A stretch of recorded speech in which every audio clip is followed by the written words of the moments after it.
Shalom jemaat Tuhan. Pada saat ini saya akan menjelaskan tentang kasih Allah yang tanpa syarat. Segala sesuatu di dunia ini pasti ada syaratnya. Kita mau masuk kerja, pasti ada syaratnya. Kita mau mengajukan kredit di bank, pasti ada syaratnya. Kita mau menikah pun, pasti ada syaratnya. Pertanyaannya, adakah sesuatu yang tanpa syarat?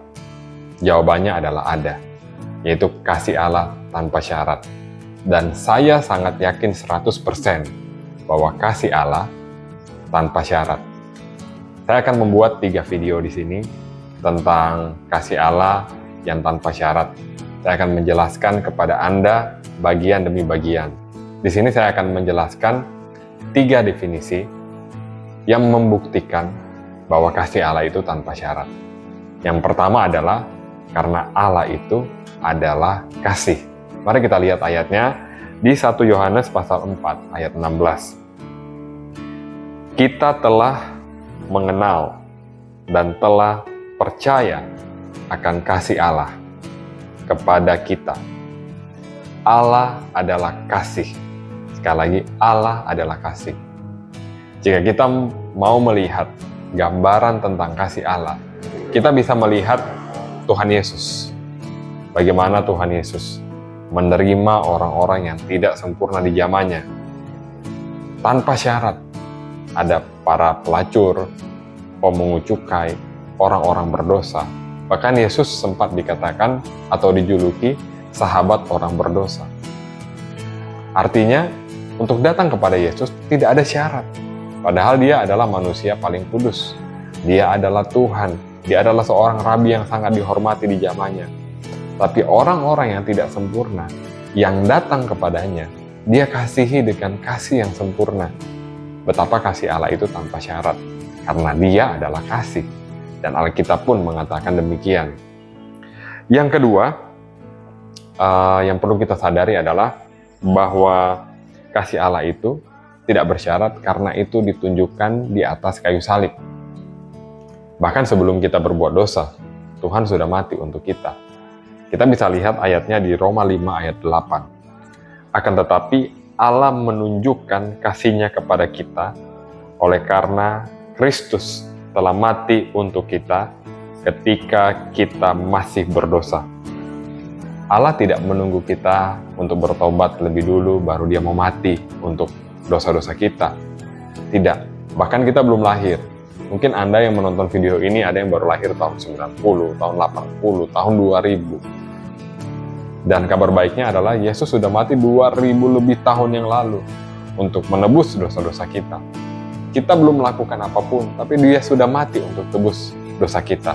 Pertanyaannya adalah, apakah kita mau percaya bahwa Dia sudah mengampuni dosa-dosa kita? Saat kita percaya, maka kita menerima kasih karunia itu. Ibaratnya seperti ini. Kita belum bertanding, tapi kita sudah menerima hadiah. Atau kita belum bekerja, kita sudah menerima gaji terlebih dahulu. Itulah kasih karunia Allah. Itulah kasih Allah yang tanpa syarat. Di mana kita belum berbuat dosa, Tuhan sudah ampuni dosa kita. Betapa luar biasanya kasih Allah. Tidak masuk di akal pikiran kita. Dan Allah itu bukanlah Allah yang murka. Dia adalah Allah kasih. Seperti yang sudah kita lihat tadi di poin yang pertama. Dan poin yang ketiga, mengapa saya katakan kasih Allah tidak bersyarat? Karena kasih Allah itu tidak dapat diukur oleh apapun. Mari kita lihat ayatnya di dalam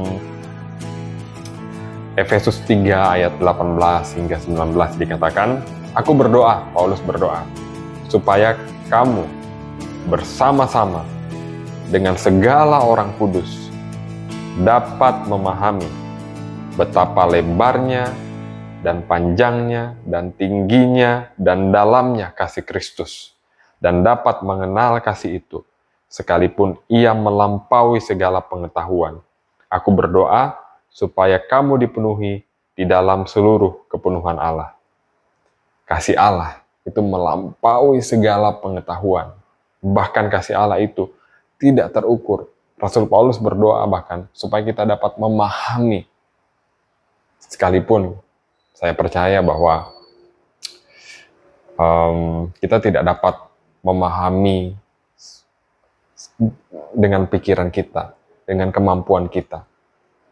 Ya, kita butuh kasih karunia Allah untuk dapat memahami betapa lebar, panjang, dan dalamnya kasih Kristus. Kasih Allah itu tidak terbatas dan tidak terukur. Sehingga dengan kasihnya yang tidak dapat terukur itu, kita dapat memiliki persekutuan atau hubungan dengan Tuhan tanpa batas dan tanpa penghalang apapun.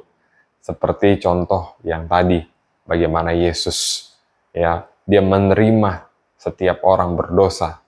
Dia menerima orang-orang yang tidak sempurna dengan kasih yang sempurna. Maka hari ini, marilah kita datang kepada Tuhan apa adanya. Mungkin kita merasa hari ini diri kita tidak sempurna, kita merasa diri kita berdosa, kita merasa kita terlalu banyak melakukan kesalahan.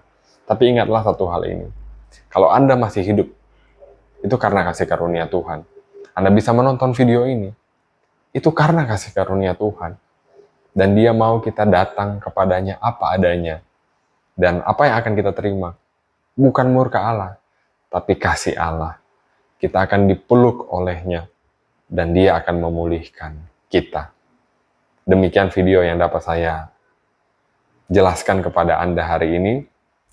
Saya percaya kita semua pasti diberkati. Tunggu video-video selanjutnya dari saya.